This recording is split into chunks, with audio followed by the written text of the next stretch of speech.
Hi everyone and welcome to Chapter 4. In this chapter, we will now start looking at some of our tax rules and laws. Specifically, we're going to be looking at the overview, the general picture of what you're going to be learning this semester with how we compute taxes. So that's our first part. Then we're going to talk about an important aspect of taxes, dependence. How we determine if someone is a dependent of a taxpayer. And we'll wrap up our discussion with determining a taxpayer's filing status. Specifically, we're going to show you the tax formula, the requirements for determining who qualifies as a taxpayer's dependent, and how we determine filing status. So let's get to it. The individual income tax formula, which is really the formula that is followed on the 1040, the Form 1040, which is what our life revolves around. The Form 1040 starts with, and I encourage you to go to our Blackboard folder and download the simulated 1040 that I have. There's no year on it because it is there's been a lot of changes since last year's tax return, and actually from those changes I made my own 1040 because the official 1040 for 2018 reflecting the 2018 tax laws is not available yet. But this is the basic formula. So in lines 7 through 21 we have gross income. Then in the next few lines, like 23 through 30, I think it is something like that, maybe even more, 34, we have minus deductions for AGI, or adjusted gross income. And once we subtract those deductions, we then get to adjusted gross income. On the second page of the 1040, we then deduct the greater of the standard deduction, which we're going to show you how to determine, or itemized deductions, which we're going to talk about. So we calculate two separate amounts and we compare them, and the greater one is what we deduct. A new deduction is available for qualified business owners. It's called the Deduction for Qualified Business Income. Brand new, never been done before.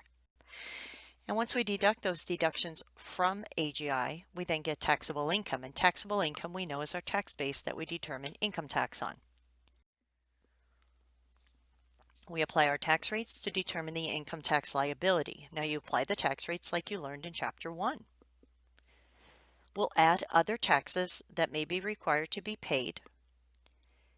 That will equal our total tax. Then we will subtract credits. So there are some tax credits that are made available to people. And any prepayments, payments we've already made to the government for the current year, such as payroll deduction, paying for your federal income tax through your paycheck. And if the amount is positive, once you subtract those two items, you still owe more taxes. If it's negative, we say you've received a tax refund, or you're going to receive a tax refund. So let's look at it a little bit more specifically. So I'm just going to grab my book. I don't have my simulated form in front of me, of course, but we'll muddle through. And if you do have the simulated form in front of you, I encourage you to look at it. If you don't, please turn to page 4-3 of your book. Now on page 4-3 is a 1040, so we want you to be looking at this form, getting a little familiar with it. And in the beginning, you could see you got to give some pertinent information about your name, your address, your social security number, your filing status, which we're going to show you how to determine today. Exemptions. So who are your dependents? Taxpayer. And then we start with income. And income is reported on line 7 through 21. Now, we're going to get into a couple chapters talking about income. But here's what you have to remember. U.S. tax law is an all-inclusive income concept. What it means is that all income should be included on your tax return unless there's somewhere in the law that specifically excludes it. Okay? Furthermore, it's realized income. Income you received or it's available to you. Okay? all realized income included in income unless it's specifically excluded. It's recognized on the tax return. Some of the common things: wages, interest, some dividends, alimony sometimes, business income of your sole proprietorship or single member limited liability company, something called capital gains we're going to talk about in a few minutes, or losses, IRA distributions, pensions and annuity income, rental income, farm income, unemployment compensation, certain parts of your Social Security benefits received. And then there's the all-inclusive other income that if there's not a specific line, doesn't mean it's not included. You just put it on line 21. Certain items are specifically excluded.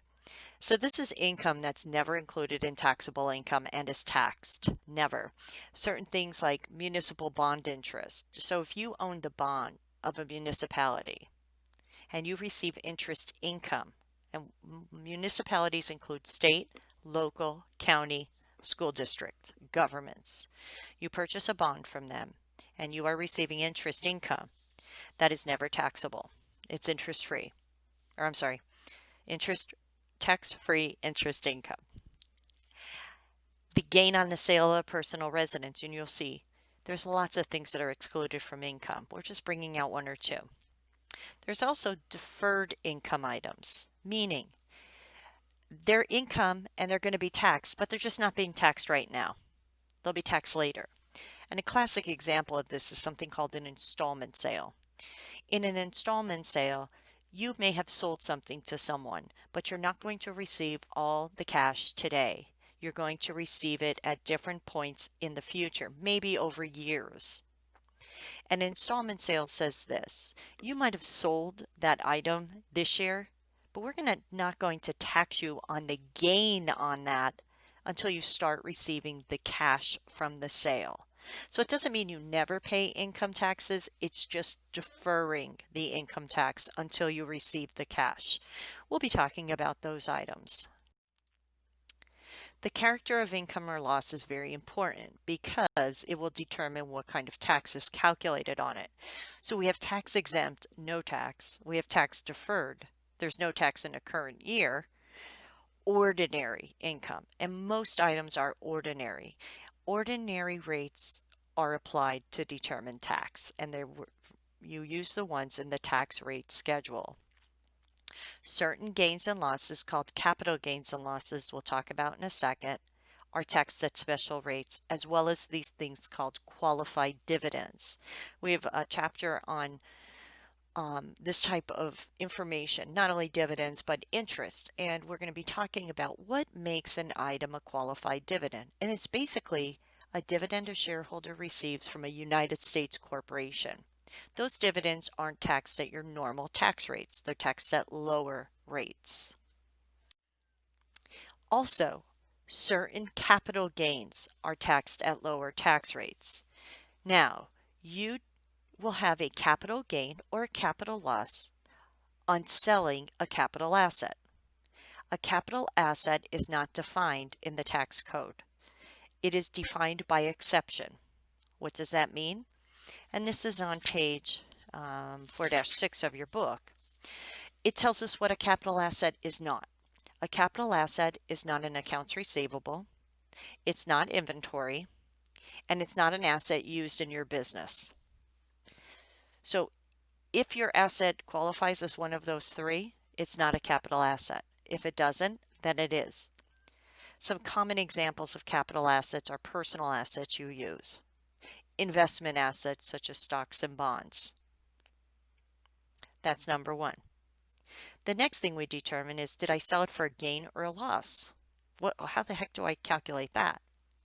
Well, when you sell something, the IRS does not look and go, oh, you sold something, you got $10,000 cash, we have to tax all $10,000. No. They apply what's called a return of capital concept. And here's what that means. They basically say, well, what do you have put into this asset? How much did you buy it for? What kind of improvements did you make? Add those together. Did you subtract any depreciation from it? If you did, you subtract it. And we say, that's what you put into this asset. We call that adjusted basis. And we subtract that from the selling price. So if you sell your stock in Facebook for $20,000, selling price $20,000. If you originally bought that same stock for $12,000, then the first $12,000 of that 20 isn't taxed. It's a return of your original investment, your return of capital. So it's only the excess that would be taxed as a gain or subtracted as a loss. So that's number one. Second thing, it's only long-term capital gains that have this preferential tax rate treatment. What's a long-term capital gain? It's a gain on a capital asset where you hold the asset for more than 1 year. So you own it for more than 1 year. If you own it for 1 year or less, it's considered a short-term capital gain and it's taxed at ordinary rates. What are the preferential rates? They're the same as qualified dividends. They could be taxed at 0, I think 15% or 20%, depending on what your ordinary tax rate is. So we'll be coming back to that, but just to introduce you to that concept. Again, there's what capital assets are not, the preferential tax rates. And another thing to keep in mind is if you sell stuff, capital assets, for a loss, you cannot deduct all the loss in a year. If it's more than $3,000, you can deduct only up to $3,000 in a year. The rest is carry forward and you could take it as a capital loss the following year. We'll be talking about that again. Once we determine the amount on line 23 of your 1040, then we will be able to start deductions to get to adjusted gross income. And they're in lines 23 through 34 actually. Line 35, that's on page 4-3, no longer exists. That was taken out by the tax law. So student loan interest may be deductible. If you pay money into an IRA, it may be deductible. If you pay alimony before a certain date, it may be deductible. And there's other items there. Another item that has basically gone away for everyone but the military is line 26, moving expenses. Okay, that was a much broader audience that had the ability to take that deduction. Not anymore. So these are some examples of items that would qualify. There's not a lot of them, but if you can get any, you take them. Because that leads you, once you subtract those, to a very important number called adjusted gross income. Adjusted gross income is very important because it is used to calculate certain tax deductions and tax credits. So you want that number as low as you legally can get it.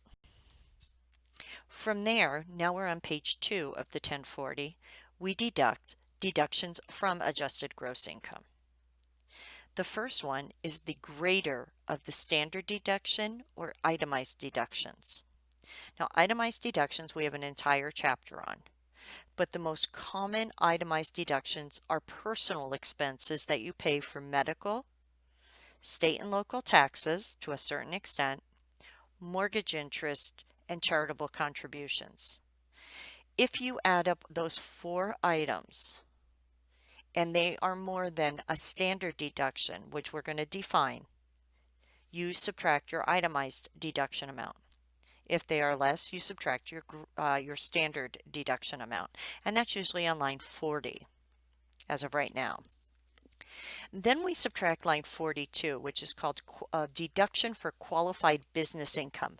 Now, if you're looking on page 4-4, it says exemptions. That's gone. That's replaced with deduction for qualified business income, and that's a separate deduction than the standard or itemized. The greater of those two. So first we look and say which is greater, standard deduction or itemized deduction. We deduct that.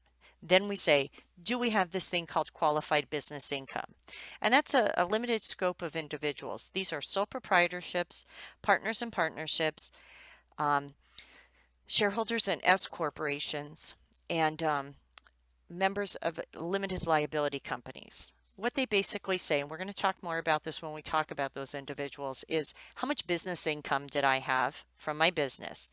20% of it I could deduct and not get taxed on.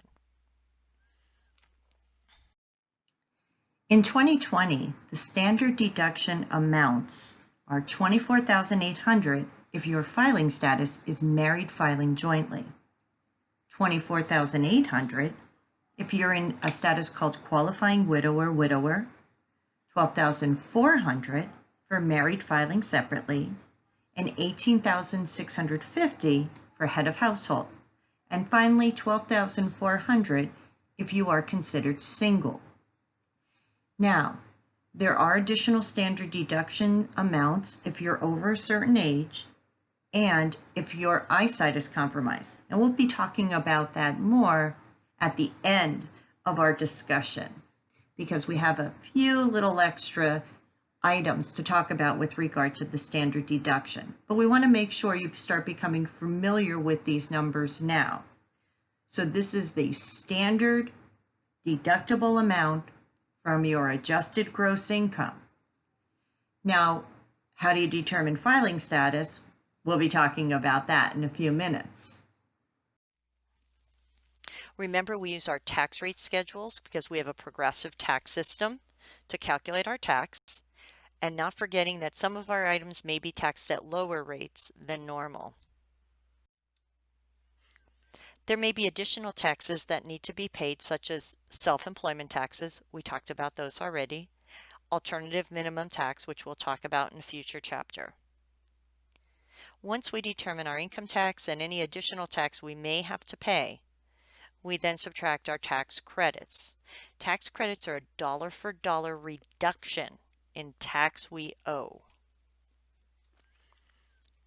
And there's a whole bunch of them, and they're listed on the back of your 1040. There's the child tax credit. There's now a family tax credit. There is the child and dependency care credit. I think the adoption credit is still around. There's education credits for people going to college. And there's some business credits, a foreign tax credit. So like I said, we have a whole chapter on them. But know that when you have a tax credit, you're actually reducing your liability, that tax liability you just computed, dollar for dollar. And then finally, we subtract any prepayments we made, whether it be taxes we paid from our wages, so our employer took them out, sent them off to the government. If we made any additional estimated payments during the year to cover our taxes, and sometimes if we overpay taxes from the prior year, instead of taking a refund, we just say, apply them to next year's taxes. So all those items are subtracted, and if it's positive, you still owe money, and if it's negative, you'll get a refund. Okay, so that's the backside of our 1040. That's how we determine our taxes. So that's the 1040, one more time. And that's a great little exhibit 4-1. You always want to keep that in mind. That's what we're doing here. So tax formula is done. Now let's start talking about a dependent. Dependents were a really big deal before 2018 because you were able to take a deduction for each dependent you claimed on your tax return. But as of 2018, that's gone away. Why is it important, though, to still determine your dependents? It will help you to determine your filing status. It may, or it may also help you determining if you're eligible for tax credits, such as the child tax credit or the American Opportunity Credit. So we still go through the exercise of determining who is a dependent for a taxpayer. Now, there are two rules that are common among the two separate tests for dependents. There's tests to determine if someone is a qualifying child dependent, which if you can get somebody to be your qualifying child dependent legally, that's the status you want them in. If they don't qualify as your qualifying child, then you look to see if they are considered and meet the test of a qualifying relative. The two tests that are common between the two is the potential dependent is a citizen of the United States or a resident of the U.S., Mexico, or Canada. So you don't have to be a citizen, but you have to reside in the US, Canada, or Mexico. The other test is that if the potential dependent is married, they cannot file a joint tax return with their spouse. If the only reason they filed a joint tax return with their spouse is to get a refund of all of their money, meaning they would have no tax liability, they have none, then they do not fail this test. Let's give you an example. Dad has a daughter who's 17. She's married. Okay. Child meets all of the qualifying child tests. But Dad comes to this and says, my kid's married. Now he has to look and see, did my child file a tax return with her husband? Well, if she doesn't file a tax return at all, she meets the test. What if she files a tax return with her husband because they both have jobs? Well, if when they file their tax return, the only reason they file it is to get all the money back that they paid in, so that means their tax liability is zero. They owe no tax. They still meet the test. If the daughter and her husband file a tax return and they have $3 of tax liability, she just flunked the test. She cannot be dad's dependent, qualifying child, or qualifying relative. In order to be a dependent of a taxpayer, all tests must be met. So although this isn't a common situation, it is present, and we want to make sure that it's being passed correctly. Now, what makes a potential dependent a qualifying child? They meet 4 more tests. They meet a relationship test to the taxpayer, an age test, a residence test, and a support test. Relationship. This is a very narrow relationship. It is the taxpayers. The potential dependent is the taxpayer's son or daughter, stepchild, stepchild, foster child, brother, sister, or half-brother, half-sister, stepbrother, stepsister, or a descendant of any of those relatives. So it could be a niece or a nephew, a grandchild, grandson, granddaughter. But that's it. And furthermore, if it's a brother-sister relationship, the taxpayer must be older than the dependent. The only time the brother-sister relationship, the taxpayer can be younger, is if the potential dependent is totally disabled. Age test. The child must be younger than the individual claiming the child as a qualifying child, and that's what I was just talking about. And the potential dependent is under 19 at the end of the year. They can't be 19 during the year. They have to be under the age of 19. That's the only test there. If they're under age 19, they meet the age test. What if they're 19? Well, if they're under 24 at the end of the school year and a full-time student for 5 months of the year, they meet the test. So if they're under 24, over 19, but under 24, they have to be a full-time student for 5 months of the year. They meet the test. Taxpayer may be able to claim them. Or if the potential dependent is permanently and totally disabled, it doesn't matter how old they are. They meet the test. Residence test. The potential dependent must have the same residence as the taxpayer for more than half the year. Now, temporary absences are okay, such as education, military, hospital, vacations, and custody. Okay, so those items don't impact residency tests. Support test, and this is important because we're going to see there's a support test for a qualifying relative, but it's different. In the qualifying child, the child must not provide more than half of their own support. If the child provides more than half of their own support, taxpayer cannot claim that person as a dependent. Scholarships are not included in this computation. So what is? Page 4-13. Food. toiletries, school lunches, clothing, recreation, medical and dental care, child care, allowances and gifts, wedding costs, lodging, education. Okay, these things are all looked at together and we say, did the child pay for more than half of these? If they didn't, then they meet the test. So 6 tests to be a qualifying child. U.S. citizen or resident of U.S., Mexico, or Canada. If they are married, they don't file a joint return with their spouse, or if the only reason they do is to get a full refund of all their money, that's okay. We have the relationship test, age test, residency test, and support test. If the potential dependent meets all the tests for a taxpayer, the taxpayer claims them as a qualifying child. Now, what if they don't meet them? Before we go to qualifying relative, I forgot we got some tie-breaking rules. Sometimes 2 parents will be able to claim the same child as a qualifying child. Well, they can't split them in half. Okay, so they have to go under tie-breaking rules. If more than one person can claim a potential dependent as a qualifying child, the parent gets the dependent qualifying child first. If it's 2 parents, the one the child lives longer with. Okay. If it's neither parent, the one with the higher AGI.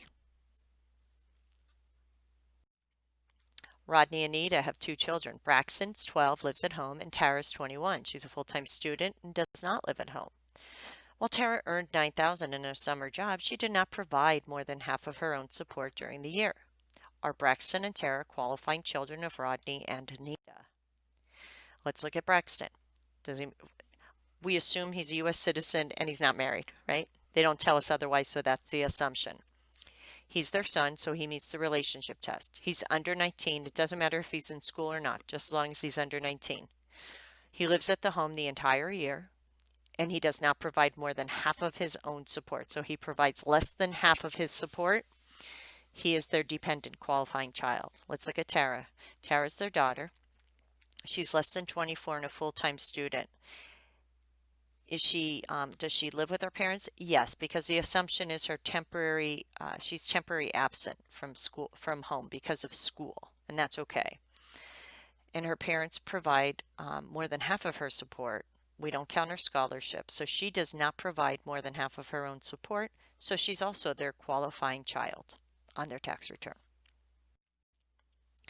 Braxton's Uncle Sean, Rodney's brother, lived in the Hall's home, the same home Braxton lived in, the 12-year-old, for more than 11 months during the year. Can Sean claim Braxton as a qualifying child? Watch this.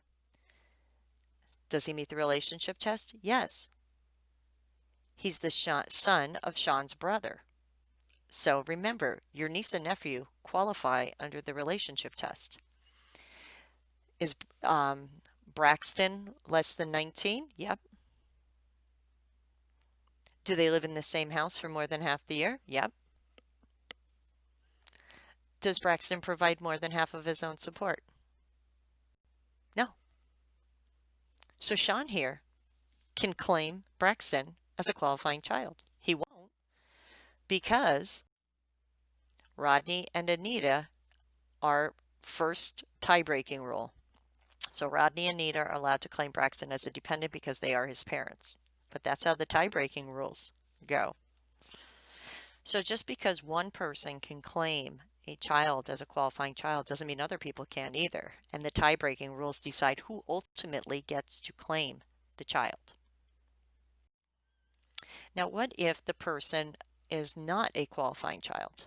Well, you don't lose the dependent. They may be a qualifying relative. So somebody who does not qualify as your qualifying child dependent may qualify as a qualifying relative dependent. There's less tests here. Still have to meet the citizenship test and the married filing joint test. Those first 2 tests we talked about before. In addition, you have to meet a relationship test, which is a much broader definition of relationship, support test, and a gross income test. Let's take a look. The relationship test. This is much broader. It's just about any relationship except for your cousin and your best friend. And even those 2 can still be considered under this test. They're a descendant or ancestor of the taxpayer, so now it's a child, grandchild. Parents involved here, grandparent. They're the sibling, a son or daughter of the sibling, but not cousins. A sibling of the taxpayer's mother or father, so now you're getting into aunts and uncles. An in-law, mother-in-law, father-in-law, sister-in-law, brother-in-law. If they're not meeting that kind of close relationship test, either blood or through marriage, they could still meet the relationship test because they're a member of the taxpayer's household for the entire year. So your son's girlfriend lives in your home the entire year. They meet this test for you to claim them as a qualifying relative dependent. Your cousin lives in the home the entire year.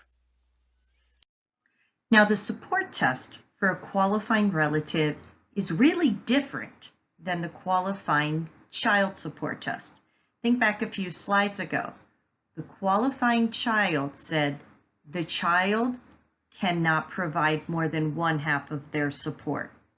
If the child provides more than one half of their support, then they are not considered a qualifying child. Qualifying relative, the taxpayer who is looking to claim this person as a qualifying relative, the taxpayer themselves must provide more than half of the support to the potential dependent they're looking to claim. So now this opens up a bigger pool of people. So if you, as a taxpayer, provide more than half of the support of your child, who is not considered a qualifying child, they may be considered a qualifying relative. One important thing, again, is scholarships of the actual child are excluded if it's the parent determining the test here. Let's say instead the child is a grandchild of the taxpayer. Then their scholarship proceeds would be included in determining support. So that's really important, and that's one of the most confusing things I see students go through, because they're like, well, you have to provide more than half of your own support. Yeah, to claim yourself as a dependent and not be claimed as a qualifying child. But the person who's looking to claim the qualifying child does not have to provide more than half of the support of the qualifying child. But for a qualifying relative, they do to meet this test. The gross income test. The potential dependent who we're looking to claim as a qualifying relative, their gross income. Now, gross income is the amount of income that would be included on their tax return. Not all the money they receive, but the money they receive that would be included on their own tax return. If it's less than $4,300, then this person would meet the test as a qualifying relative.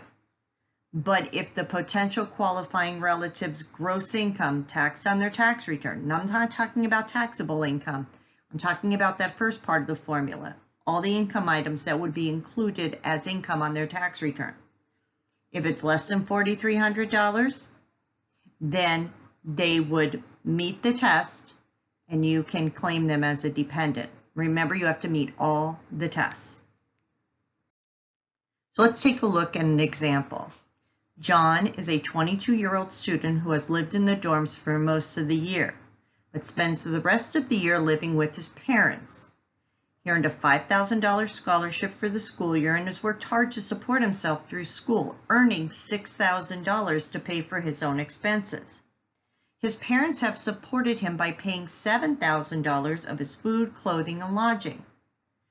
Are John's parents able to claim him as a dependent? Well, let's take a look.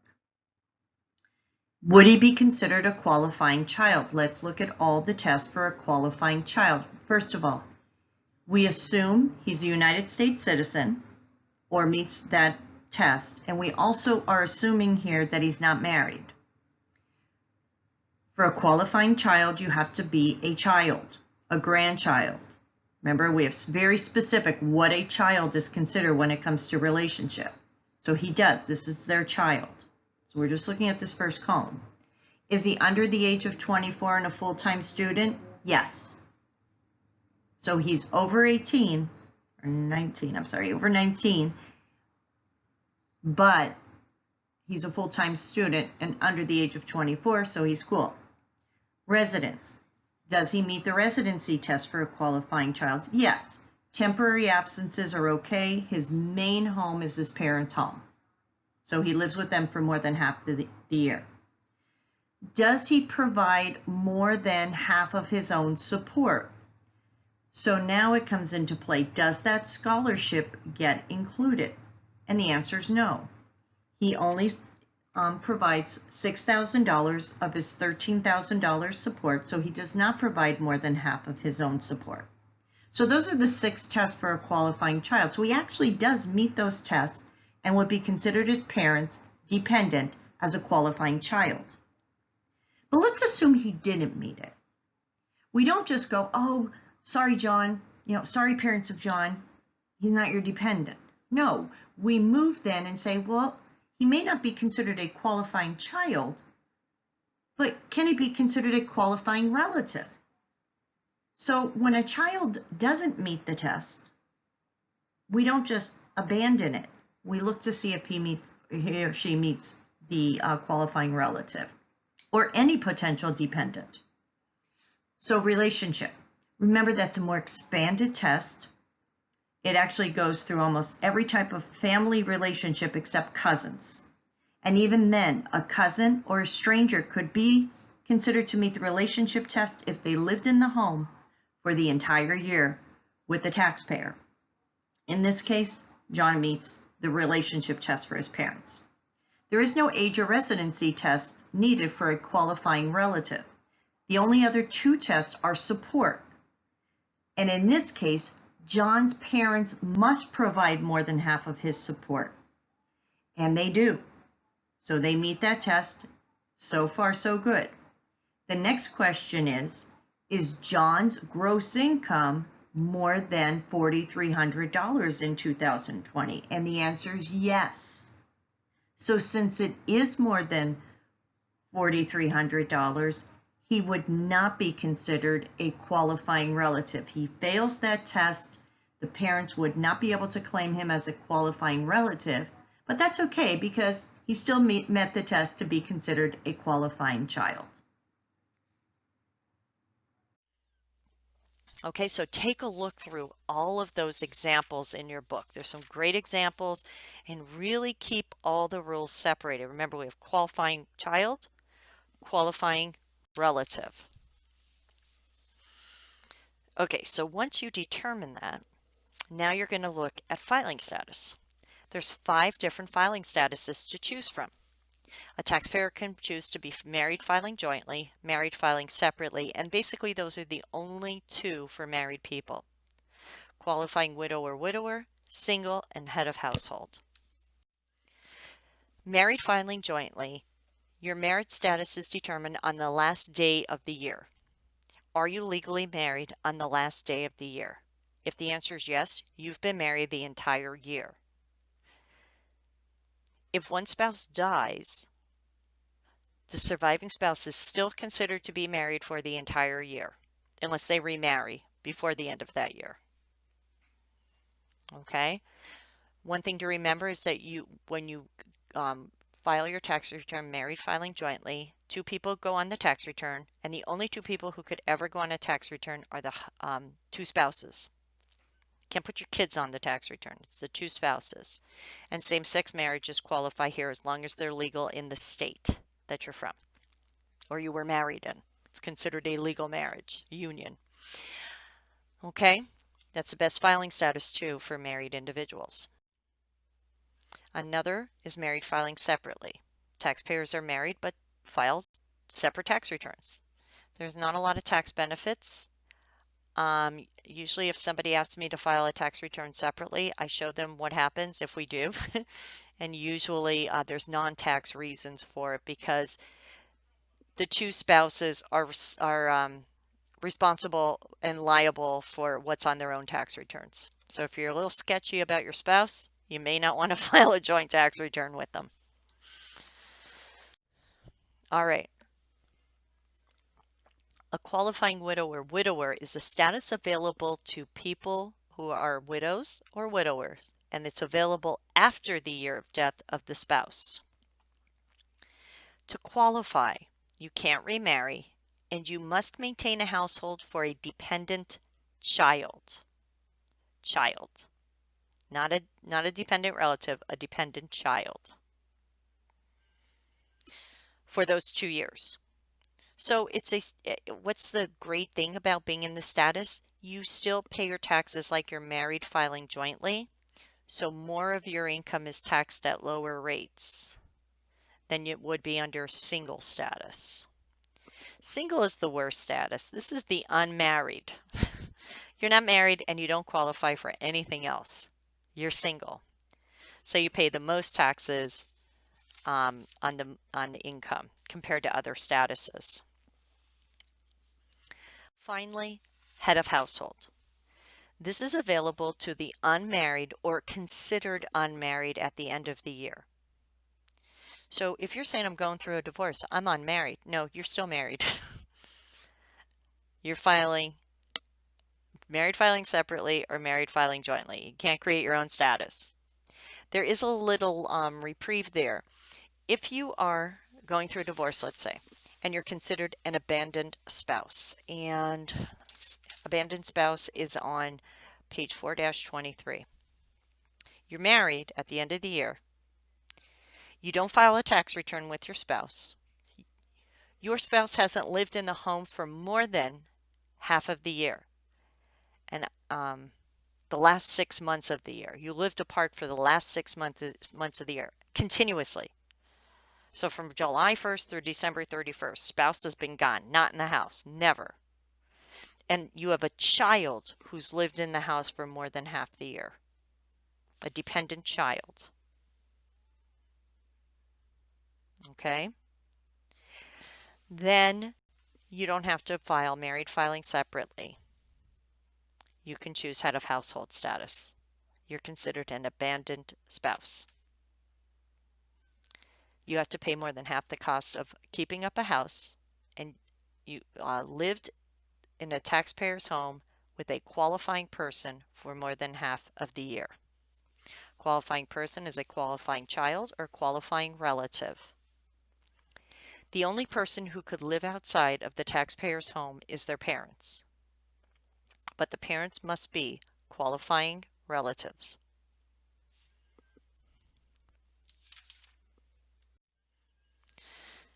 And there it is again. So you may be able to do head of household status if you are married. If you fall into this abandoned spouse rule, you're still married. You're not legally separated. At the end of the year, you don't file a joint tax return with your spouse. They haven't lived in the house for the last 6 months of the year permanently. And you pay more than half the cost of maintaining the home for a dependent child. Dependent child. Qualifying person for head of household status. So you don't need a qualifying child for head of household status. You need a qualifying person. A qualifying person is a qualifying child dependent or a qualifying relative who is taxpayer's mother or father. The parents do not need to live with the taxpayer. Taxpayer must pay more than half the cost of maintaining a separate household, and the parent must qualify as the taxpayer's dependent. If you are a qualifying relative who is not the taxpayer's parent, then you must live with the taxpayer for more than half the year. They must qualify as the taxpayer's dependent in order for the taxpayer to claim head of household, and must be related to the taxpayer through family relations. If the dependent only met the qualifying relative dependent test, because they lived in the taxpayer's home for more than half the year, it's not a qualified family relation, then they are not considered your dependent for purposes of head of household. You would not qualify for head of household status. So you really need to look at these rules, and there's some great flow charts at the end of your chapter. So page 4-27 takes a look at qualifying child and qualifying relative flow chart. It goes into 428. On 429 is the head of household flow chart. And filing status overall is on page 4-30. So really look at the examples and these flow charts and really get used to the rules. Assume last year Rodney passed away, and during the year Anita did not remarry but maintained a household for Braxton and Tara, her dependent children. What would Anita's filing status be? Well, last year she would have been married filing joint with Rodney even though he passed away. And it doesn't matter when he passed away during the year. In the year of death, you're still allowed to do married filing jointly. But after the year of death, now we've got to look and see what status does she qualify for. And she qualifies for qualifying widow or widower because she did not get remarried. The reason she's single is from the death of her spouse. She's a qualifying widow. She maintains a home for a qualifying child, at least one. Assume Rodney and Anita divorced last year instead. During the current year, Braxton, her son, lives with Anita. Anita pays all the costs of maintaining the household for herself and Braxton. What's her filing status this year? Head of household. Why? She's unmarried. She maintains the household for a qualifying person, her qualifying child, for more than half the year. Head of household. Assume Sean, remember Sean, Rodney's brother, lived with the Hulls, but Sean paid more than half the cost of maintaining a separate apartment that is the principal residence of his mother, Sharon, whose gross income is $1,500. Because Sean provided more than half of Sharon's support during the year, and because Sharon's gross income was only $1,500, she qualifies as Sean's dependent, qualifying relative. What is Sean's filing status? Head of household. Normally it's single, he's unmarried, but he maintains the household for a parent. A parent does not have to live with you. Okay? A parent could be a qualifying relative without living with you. A qualifying relative test does not consider abode. Remember what it considers: relationship, gross income, and support. Sean here is related by blood. He provides more than half the support of his mother, and his mother's income is less than $4,150 for the year. So the mother is Sean's dependent. Parents don't have to live with a taxpayer to be to qualify the taxpayer's head of household. As long as they're maintaining the household and paid more than half the support for the separate household. The qualifying relative is a qualifying person. It's his mother, and he's unmarried. He's met head of household. This is how you have to be careful with the rules. Okay, the final part we're going to look at now is actually in Chapter 6, Learning Objective 3, and it focuses on standard deduction. So this table that you see in front of you lists all these basic standard deductions for 2020. Now, they were different in 2019. They changed due to cost of living increases. Standard deduction, the very first thing, is called the basic standard deduction. It's based on filing status. So if you are married filing jointly, you and your spouse, your basic standard deduction is $24,800. If your filing status is head of household, $18,650. If you're single or married filing separately, $12,400. And by the way, qualifying widow or widower, $24,800. Okay. What's this other column? Well, a taxpayer can add an additional dollar amount to their basic standard deduction for each instance that the taxpayer or spouse, not dependents, taxpayer or spouse, is 65 or over at the end of the tax year and or blind at the end of the tax year. And that's legally blind, as certified by a doctor.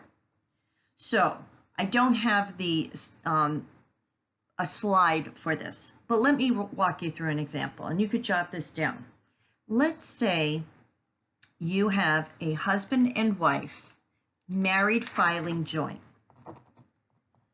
Husband is 67 at year end, at the end of 2020. Wife is 66. Husband is also considered legally blind. What would be their standard deduction for 2020? Well, their basic standard deduction would be $24,800. They get to add to that each instance, either one of them is considered blind or are 65 or over. And we have husband 67, so we can add another $1,300. Wife is 66, so she's 65 or over, another $1,300. And because the husband is considered legally blind, you can add another $1,300. So their total standard deduction would then be the basic standard deduction of $24,800 plus the $1,300 for the husband being over 65 or over, then another $1,300 for the wife being over 65, and then another $1,300 because the husband is blind. So their standard deduction actually is $28,700. Now remember what I said, and this is important. Let's say you're head of household. Your standard deduction is $18,650, and your child, who's your dependent, is blind. You do not get to add $1,650 onto your $18,650. Why? Because you, the taxpayer, are not blind or 65 and over. So be very careful with that. So that's the first component of the standard deduction. Let's take a look at the second. And this is the little asterisk that was on the previous slide. If you are a dependent on another person's tax return, and you are required to file your own tax return, remember, the only two people who could file a tax return together are spouses. So even if you're a dependent child of your parents, if your income, gross income, is over a certain dollar amount, you have to file a tax return separate from your parents. So if you are a dependent on your parents' tax return, your standard deduction isn't the straight $12,400 for a single individual. You actually have to do a special calculation. And here's the rule. Your standard deduction is the greater of $1,100 or $350 plus your earned income. Now, what is earned income? Income where you're physically doing something or mentally doing something to earn that money. So if you are employed, that's earned income, or if you have your own small business. So if you're a sole proprietor, your profit from that business would be considered earned income. And there's many dependent children who have their own businesses. You add $350 to that earned income amount and take the greater of $1,100 or that amount. But, and this is key, that result that you just determined can never be more than your basic standard deduction of $12,400. So you're limited. You can never claim more than everybody else that's single. So let's look at a quick example to demonstrate the rules. John is a qualifying child to his parents on his parents' tax return. Okay, so his parents claim him as a dependent. He earned $3,000 in a part-time job, and you can make that 2020. Okay, I accidentally put 2019 there, but change it to 20. How much is his standard deduction for 2020? Go through the rules. It's the greater of a straight dollar amount of $1,100 or his earned income plus $350, which is just a fixed amount determined by the government. So the greater of the $1,100 or $3,350 is $3,350. I really messed up this slide. The amount that should be the greater. Oh, I'm sorry. Nope, I didn't mess it up. Now I'm seeing what I did. The ultimate standard deduction will be the lesser of what you determined above, so the lesser of $3,350, or the normal standard deduction, basic standard deduction for a single individual, $12,400. So the answer is $3,350. Now something else I want to make sure you understand. Let's say John was blind. Can he add that additional amount because he's blind? And the answer is yes. So we're just determining his basic standard deduction here. If John was 65 or over and he's a dependent on someone's tax return, this is how he figures out that first part of the standard deduction. Any additional amounts may be added. Okay, so take a good look at that. There's some great practice on it as well. Okay, so that's the end of our presentation on Chapter 4, looking at the tax formula, all the different components, determining dependents, whether they be qualifying child or qualifying relative, filing status, and then the special rules related to standard deduction. So please post any kind of questions you may have to the discussion board.